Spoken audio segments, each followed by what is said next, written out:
Hi everyone! Welcome back to my channel. And for today's video guys, andito tayo sa Barangay Esperanza Ibaba, Alfonso, Cavite. And we have here a lot.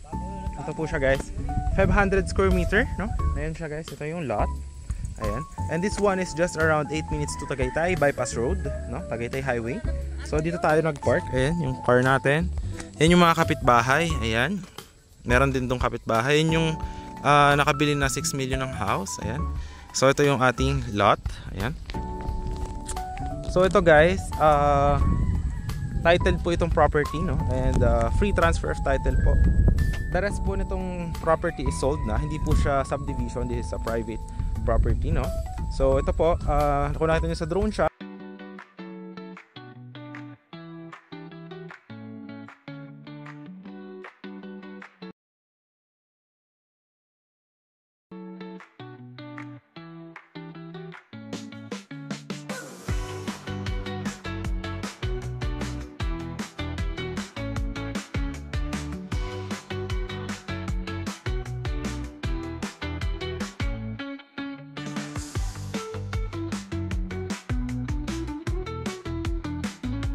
andyan lang yung access.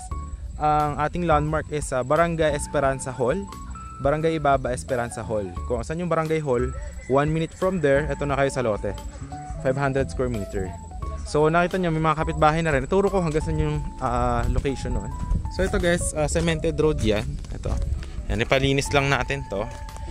Ayan, hanggang simula dyan, ito yung kapitbahay guys. May kuryente, tubig na rin here. Ayan. Okay, yan, simula hanggang dyan. Ito, na pinalinis niya na yun sa kanya. Ganyan kalaki yung kalsada. So hanggang dito yung ating lot. From here hanggang doon sa may kotse ko. Yan, hanggang dyan. Pa-square doon. Yan yung linya ng kuryente. Paikot doon. Yan. So 500 square meter. Ayan. So yan guys is for only 6,000 per square meter lang po. And free transfer of title na din.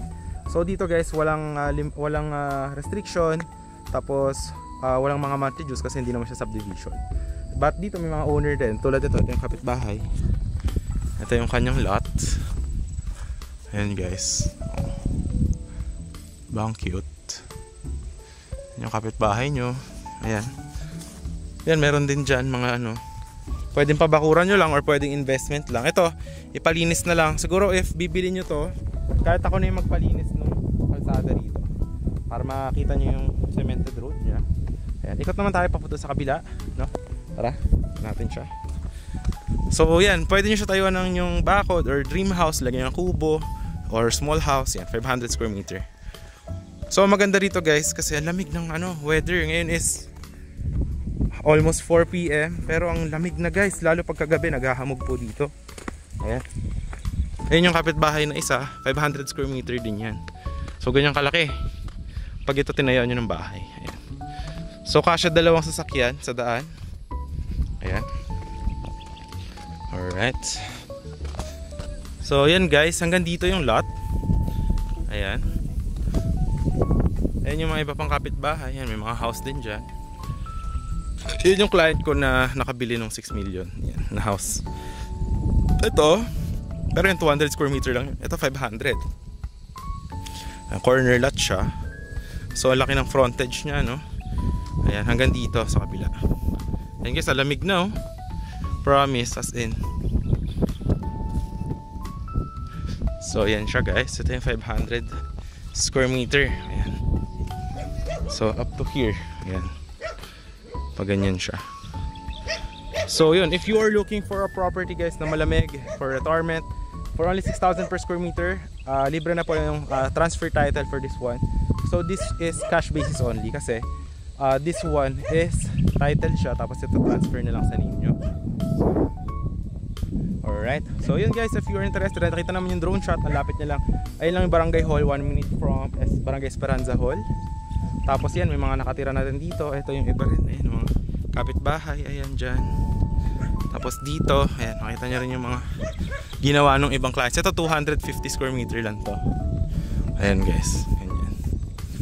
Yun yung kaganda yung ginawa ng ibang kapitbahay. Iba ganyan, bakod lang ng ganun, simple lang. Ayan. Alright. Tapos ganyan kalaki yung kalsada.